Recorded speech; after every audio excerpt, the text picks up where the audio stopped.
when I'm broken, I relish it. That's what I'm gonna do. I'm gonna use it. Because if I'm broken, then I just found my limitations.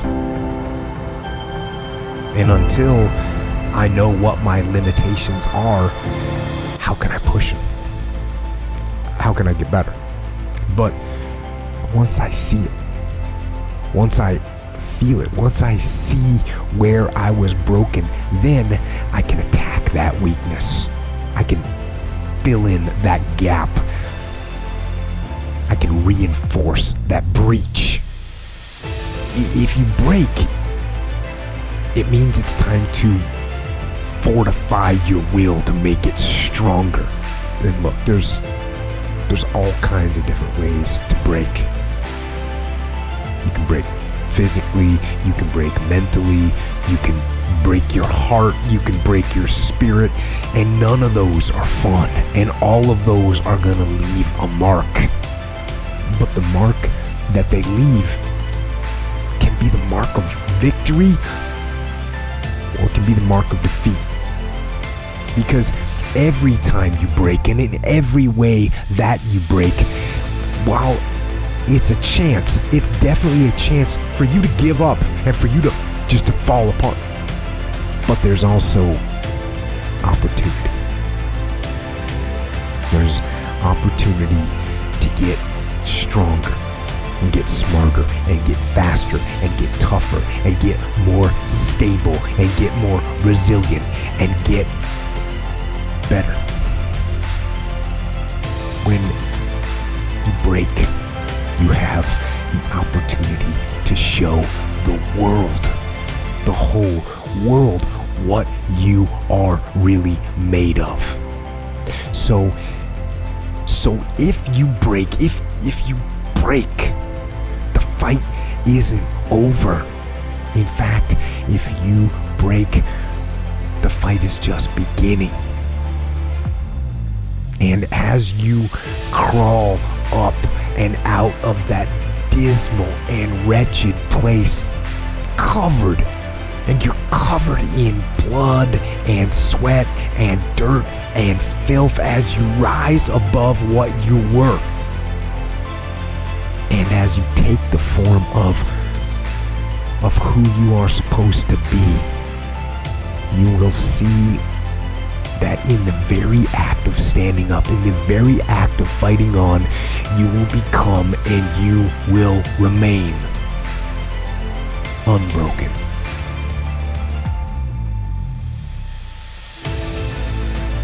The number one thing that's going to change your life, the only thing that will change your life, change your business, change your money, change your relationship, is you must raise your standard. Now I know that sounds boring, stupid, basic, but it's the truth. The only thing that changes our life long term is when we raise our standards. What does that mean? That sounds so boring and dumb. It means that all of us in life have things we want. We don't get what we want. We get what we have to have. Remember I said earlier, we all get what we tolerate in ourselves and other people. But when you're no longer willing to tolerate something, that's when your life changes. The difference in people is their standards, period. The difference in people is their standards, period. And what do I mean by standards? Everyone in the world has a list of things they think they should do. I should lose weight. I should work out. I should spend more time with my kids. I should work harder. I should make more calls. I should. And then you know what? People don't do their shoulds and they get mad at themselves and they what I call should all over themselves. They beat themselves up about it. What changes people is when your should becomes a must. When suddenly the thing you said should happen has to happen. That's when human beings change. It's like if you want to take the island and you're the head of the army and you want to take the island, the most powerful way to take the island is burn the boats. Because if there's no way to go back, it's amazing what happens when it's a must. to do something versus a should. That's what makes human beings succeed. What I would say hustle is to me is that when you have passion around something, that you are squeezing every last bit of the juice out of the orange, right? To me, hustle is maximizing the energy you're putting into somebody. I'm blown away by people saying that they're hustling and they want to achieve these great things and then their actions don't match, right? So to me, hustle would be putting all your effort into achieving the goal at hand. And for me, that means making every minute count. Hustle is putting it all on the line. Hustle is waking up one day, the day before you die, and realizing you gave it your all into the parenting of your children, the building of your businesses, the philanthropy that you wanted to do. Whatever you define, it's just, all in, emotionally and executionally, in theory and strategy and in execution. Where I got my work ethic from was the hours I had to spend learning this. When you sit down and you're not smart, and you have a disability, and you still want to be at the top of your class, I didn't want to just get by. When I realized that I can learn through hard work, and I can beat the valedictorian in school if I got put in 10 hours more a day than he does. You know what kind of strength comes from that? When you're sitting down, that valedictorian studied for an hour, and I caught you, but I have the work ethic to catch you. That's where David Goggins got really invented, was at a kitchen table with 20 spiral notebooks that were empty. And then 3 months later, they were full.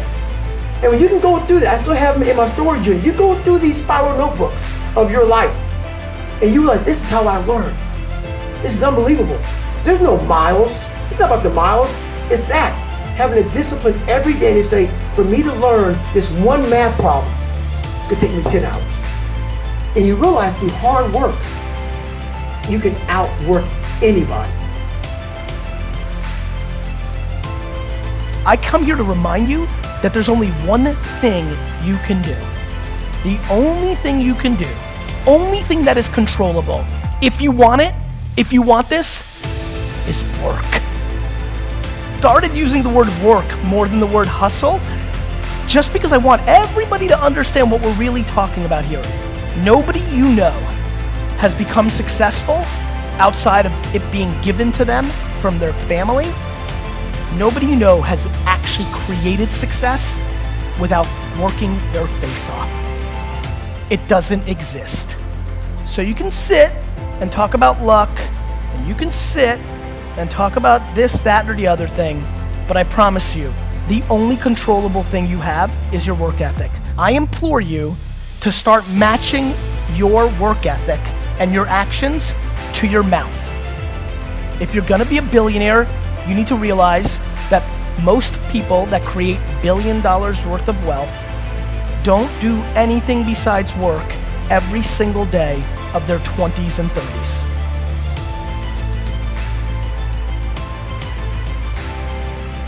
So look, you want to get your work ethic so high that people actually admire you. I'm going to ask you a question right now. Do people know you because of your unbelievable work ethic? If you can't answer yes to that, man, you're not going to get in that top 10%. You got to get at the top. People have to know you, not because, oh, he's a good salesman. Oh, he's a good this. Oh, he's an artist. Oh, he's a good pianist. Oh, he writes a great, story. No, dude, people need to know you for one major thing first. He works. He produces. The guy's there every day. The guy's pushing and shoving. Because the truth is, no matter how good your ideas are, how good your art is, or how good your skill set is, if you're not working, man, if you're not vibrating at a frequency that people say, my God, how does that guy do all that? If you're not vibrating at that rate, 10x levels, massive action, tremendous work ethic that's just a muscle now, and it's just a discipline in your life, and it's a normal way that other people think is abnormal. Ryan Seacrest, Tom Cruise, Oprah, Steven Spielberg, still pumping and working as a billionaire. Look, if you're not working at that level, you're not going to make it. Get your work ethic in, man. It's the American way. Work ethic.